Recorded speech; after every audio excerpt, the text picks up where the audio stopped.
Next reaction है अपनी elimination reaction of alkyl halide. तो अभी हमने न्यूक्लियोफिलिक सब्स्टिट्यूशन रिएक्शन के बारे में तो बात कर ली और नेक्स्ट हम पढ़ने जा रहे हैं elimination reaction of alkyl halide की। तो इसमें दो टाइप की रिएक्शन है, एक है अपनी डिहाइड्रोएलोजिनेशन।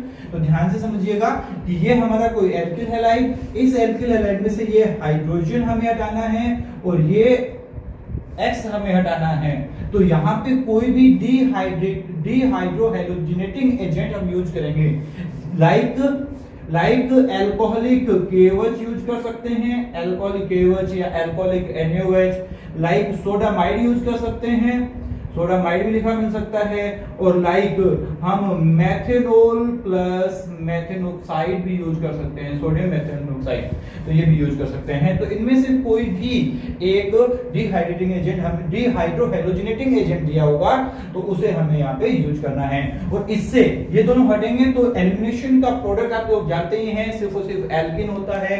तो एलिमिनेशन से हमेशा एल्किन बनती है, तो ये हमारे पास यहाँ पर एल्किन का फॉर्मेशन हो जाता है। बहुत ही सिंपल एल्किन का फॉर्मेशन हो जाता है, इनमें से कोई भी यूज कर सकते हैं। इससे पहले एक रिएक्शन आप लोगों ने पढ़ी थी, याद कीजिएगा, जब हम 3 डिग्री एल्किल हैलाइड लेते हैं और स्ट्रॉन्गर बेस के साथ वो हमें एल्किन देता है, वो भी एलिमिनेशन थी। अब आपको एक बात और क्लियर कर देता हूं कि एलिमिनेशन भी दो टाइप की होती है, E1 और E2। जैसा SN1 था एज इट इज E1 होता है, वही 2 स्टेप में कंप्लीट होता है, कार्बोकेटायन बनता है, फिर वो सारा प्रोसेस वो सारा कुछ रहेगा। ऐसे ही E2 पहले होता है SN2 के, जैसा SN2 था वही एक स्टेप में कंप्लीट होना, इंटरमीडिएट नहीं बनना, वैसा ही E2 रिएक्शन में होता है। उसके हमें बात करने की जरूरत नहीं है इतनी, हम सीधे डायरेक्ट रिएक्शन के बारे में बात कर लेते हैं। एक रिएक्शन हम यहाँ कंसीडर करते हैं CH2, ये हमारा Cl और ये CH2। अब ध्यान से समझना, हमारे पास यहाँ पे हमने ले रखा है एल्कोहलिक KOH। अब एल्कोहलिक KOH की प्रेजेंस में ये हमारा Cl यहाँ से हटेगा, ये सॉरी CH3 था, तो यहाँ पे ये Cl तो यहाँ से हटेगा, यहाँ पर भी हाइड्रोजन है जो यहाँ से भी हट सकता है और यहाँ पर भी हाइड्रोजन है जो यहाँ से भी हट सकता है। तो इससे 2 टाइप के प्रोडक्ट बन रहे हैं हमारे पास, 2 टाइप के प्रोडक्ट बन रहे हैं। अगर हमने यहां से हाइड्रोजन हटाया तो हमारा प्रोडक्ट ये बनेगा, और अगर हमने यहां से हाइड्रोजन हटाया तो हमारा प्रोडक्ट ये वाला बनेगा। तो ध्यान देने वाली बात है कि इन दोनों में से मेजर प्रोडक्ट कौन होगा, तो इस एल्कीन पर 6 अल्फा हाइड्रोजन है, 6 अल्फा हाइड्रोजन, जबकि इस एल्कीन पर 2 ही अल्फा हाइड्रोजन हैं। तो जिसमें ज्यादा अल्फा हाइड्रोजन होते हैं वो मोर स्टेबल होती है, मोर स्टेबल मतलब ऐसे एल्कीन बनेगी जिसमें ज्यादा सब्स्टिट्यूट हो, इसमें ज्यादा सब्स्टिट्यूट है तो ये ज्यादा मोर स्टेबल होगी। More substituted alkene is more major product, more substituted alkene is major product. यही था सेटजेफ रूल, सेटजेफ ने यही कहा था, ठीक है। और यहाँ पे ये लेस सब्स्टिट्यूटेड है तो ये माइनर प्रोडक्ट होगा। तो ध्यान रखने वाली बात है कि जिसमें ज्यादा सब्स्टिट्यूट होंगे, जिसमें ज्यादा अल्फा हाइड्रोजन होंगे, वही हमारा मेजर प्रोडक्ट होगा। एक एग्जांपल हम और कंसीडर करते हैं, जो प्रोडक्ट इस तरीके से, ध्यान से समझिएगा,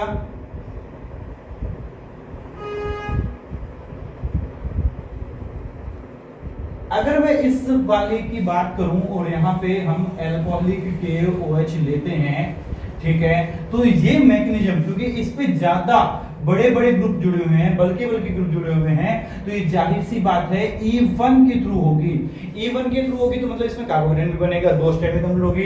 तो चलिए इसकी मैकेनिज्म के बारे में बात कर लेते हैं, ये रिएक्शन कैसे होगी। तो पहला स्टेप अपना फॉर्मेशन ऑफ कार्बोकेटायन, पहला स्टेप होगा फॉर्मेशन ऑफ कार्बोकेटायन। तो पहले यहां से ब्रोमीन हटेगा और एल्कोहलिक KOH की प्रेजेंस में, और कार्बोकेटायन का फॉर्मेशन हो जाएगा, क्योंकि मैकेनिज्म हमारी E2 को फॉलो कर रही है। ये कार्बोकेटायन बन गया। अब आप लोग जानते हैं कि ये 2 डिग्री कार्बोकेटायन है, ठीक है, और इससे रीअरेंजमेंट होकर 3 डिग्री बन सकता है। तो ये मिथाइल आयन यहां से शिफ्ट हो जाएगा, यहां पे ये शिफ्टिंग ऑफ मिथाइल आयन हुआ और मिथाइल आयन के शिफ्ट होते ही हमारे पास 3 डिग्री एल्किल हैलाइड का फॉर्मेशन हो जाता है। सॉरी 3 डिग्री मिथाइल आयन के शिफ्ट होते ही हमारे पास 3 डिग्री कार्बोकेटाइन का फॉर्मेशन हो जाता है, जो मोर स्टेबल होता है, मोर स्टेबल। तो अब यहां से फिर एक क्वेश्चन उठता है कि H+ को निकलना है, वो कहां से निकलेगा? H+ या तो यहां से निकलेगा या फिर वो H+ यहां से निकलेगा। तो दोनों प्रोडक्ट बना के देख लेते हैं एक बार कि ये CH3, ये अपना CH2, यहां से डबल बॉन्ड बन गया,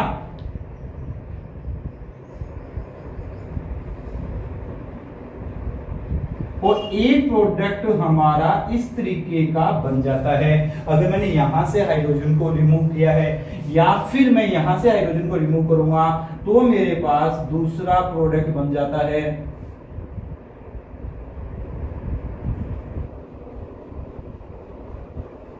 जो प्रोडक्ट इस साइड इस तरह का होगा।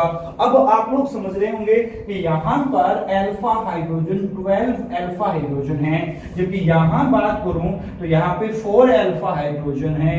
तो जिसमें ज्यादा अल्फा हाइड्रोजन होंगे वही मेजर प्रोडक्ट होगा। तो ये हमारा क्या होगा? मेजर प्रोडक्ट होगा। ठीक है, तो ये मैकेनिज्म जो थी वो मैकेनिज्म थी E2 की ये मैकेनिज्म जो थी वो थी E1 के अकॉर्डिंग, जहां पे कार्बोकेटाइन भी बनता है, ठीक है, रीअरेंजमेंट भी होता है जैसा SN1 में हुआ था। हाँ जी, एक और रिएक्शन देखते हैं जिसमें E1 और E2 कौन सा फॉलो होता है उसके बारे में बात करते हैं, कहां से सब्स्टिट्यूट बनेगा। तो ये वाला पहले तो इससे क्या होगा, ये ब्रोमीन निकल ही जाएगा। अब ये वाला जो अपने पास मिथोक्साइड है, मिथोक्साइड क्या करेगा, इसमें से हाइड्रोजन निकालेगा। अब मिथोक्साइड छोटा मॉलिक्यूल है इसलिए वो एबल होता है अंदर तक जाने के लिए, तो वो इस हाइड्रोजन को, ये मिथोक्साइड जो है वो यहां से इस हाइड्रोजन को रिमूव करवाएगा। इस हाइड्रोजन को रिमूव करवाएगा तो यहां से यहां पे डबल बॉन्ड बनेगा, यहां पर डबल बॉन्ड बनेगा और इस तरीके की एल्किन हमारे पास फॉर्म हो जाएगी। यहाँ कोई मैकेनिज्म फॉलो नहीं हो रही, बस सिर्फ और सिर्फ स्टेरिक हिंड्रेंस फॉलो हो रहा है। अब ये बड़ा ग्रुप है, देखो जी ये बड़ा ग्रुप है, तो ये यहाँ अंदर से हाइड्रोजन निकालने में एबल नहीं होगा, ये सिर्फ क्या करेगा, बाहर से हाइड्रोजन निकालेगा और ये हाइड्रोजन निकालेगा। तो इस तरीके से ये वाला प्रोडक्ट हमारे पास फॉर्म हो जाएगा। तो यहाँ कोई भी चक्कर नहीं है, बस बात करनी है कौन आगे अटैक करने वाला है, कहां से कौन सी एल्किन बनेगी।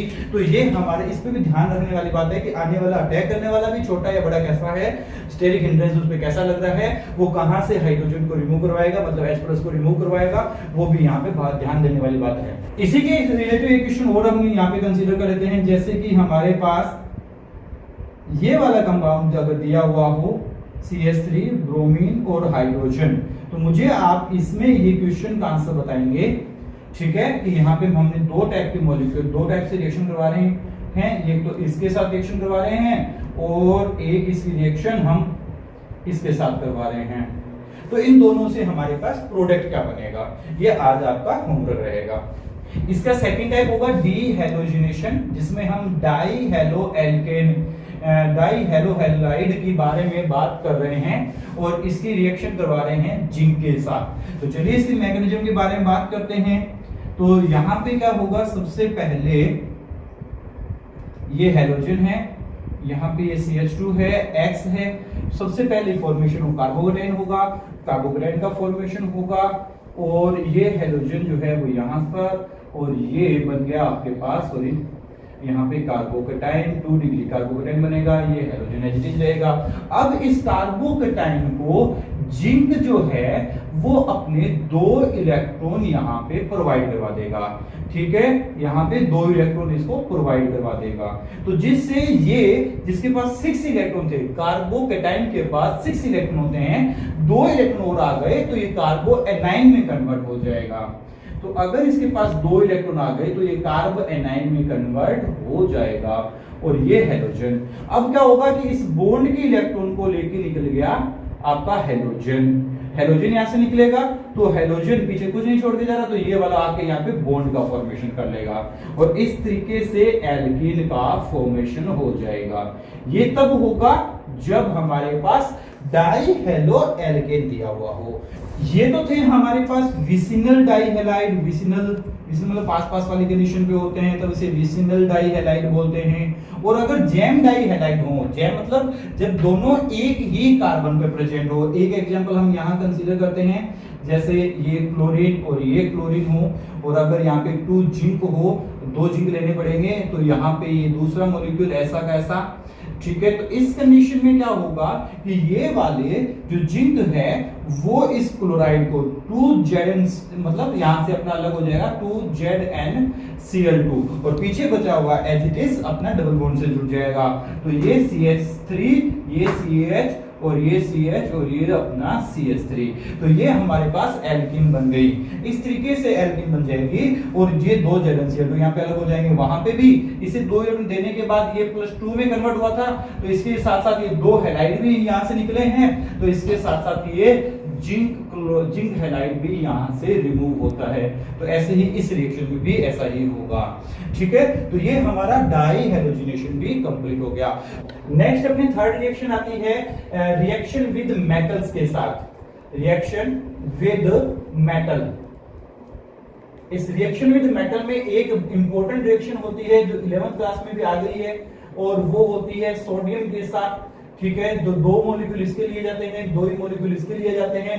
तो जब ये रिएक्शन जो है जिसका नाम है, आप लोग समझ गए होंगे अभी तक, जिसका नाम है वुड्स रिएक्शन, और ये ड्राई ईथर की प्रेजेंस में रिएक्शन होती है, ड्राई ईथर, और यहां से 2NaX अलग हो जाता है।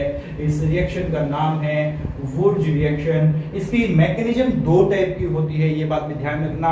इसकी मैकेनिज्म जो है वो 2 टाइप की होती है, एक टाइप इसके आयोनिक मैकेनिज्म और एक इसकी फ्री रेडिकल मैकेनिज्म। लेकिन अभी हमें यहाँ पे उतनी बात करनी नहीं है, ठीक है। तो सीधी सीधी अपनी इतना पढ़ लेते हैं कि इसकी 2 वुड्स रिएक्शन हो गई, जो एल्किल हैलाइड दिया होगा वो जस्ट उसका डबल हो जाएगा और कुछ नहीं है। एक एग्जांपल यहाँ कंसीडर कर लेते हैं अपन।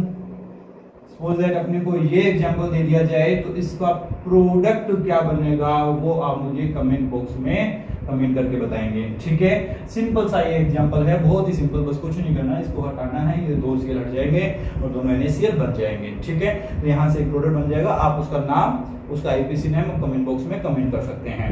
इसी रिएक्शन विद मेटल में हम नेक्स्ट बात कर लेते हैं कुछ और मेटल्स के साथ। अब एल्किल हैलाइड की रिएक्शन, अगर हम रिएक्शन Mg के साथ करते हैं ड्राई ईथर की प्रेजेंस में, तो यहाँ हमारे पास बन जाता है C2H5 MgCl, जो होता है ग्रिग्नार्ड रिएजेंट। आपको याद ही होगा ग्रिग्नार्ड रिएजेंट बहुत इंपॉर्टेंट रिएजेंट होता है, बहुत सारी रिएक्शन यहाँ से प्रोसीड होती है ग्रिग्नार्ड रिएजेंट से। हाँ, एक बात और ध्यान रखनी होती है कि जब भी ग्रिग्नार्ड रिएजेंट की प्रिपरेशन करवाई जाती है तो वाटर की एब्सेंस में प्रिपरेशन करवाई जाती है, क्योंकि वाटर के लिए बहुत ज्यादा रिएक्टिव होता है RMgX, बहुत जल्दी इसका हाइड्रोलाइसिस हो जाता है। तो वहां पे हमने ड्राई ईथर इसीलिए यूज किया है कि वो वाटर को एब्जॉर्ब कर ले, जो एटमॉस्फेयर में वाटर है, जो मॉइस्चर है उसे वो एब्जॉर्ब कर ले, ठीक है, ताकि वाटर प्रेजेंस ना हो। नेक्स्ट इसमें रिएक्शन होती है विद जिंक। इसके एल्किल हैलाइड की रिएक्शन हम जिंक के साथ करवाते हैं और यहाँ पे फॉर्मेशन हो जाता है फ्रैंकलैंड रिएजेंट का। फ्रैंकलैंड रिएजेंट बोला जाता है इसको, फ्रैंकलैंड रिएजेंट, और ये बहुत ही इंपॉर्टेंट रिएजेंट होता है। और नेक्स्ट हम इसकी रिएक्शन करवाते हैं Pb के साथ, तो इससे टेट्रा एथिल लेड बनता है, tetra ethyl lead, tetra ethyl lead. और टेट्रा एथिल लेड जो होता है बहुत ही इंपॉर्टेंट होता है। ये टेट्रा एथिल लेड जो है वो एंटी नोकिंग एजेंट होता है, एंटी नोकिंग एजेंट की तरह ये काम करता है। टेट्रा एथिल लेड इंपॉर्टेंट है, ध्यान रखिएगा। तो इसी के साथ ये सारी रिएक्शन जो है वो एल्किल हैलाइड की कंप्लीट हो चुकी है। नेक्स्ट लेक्चर में हम बात करेंगे preparation of aryl halide and उसकी केमिकल प्रॉपर्टीज की। Thank you.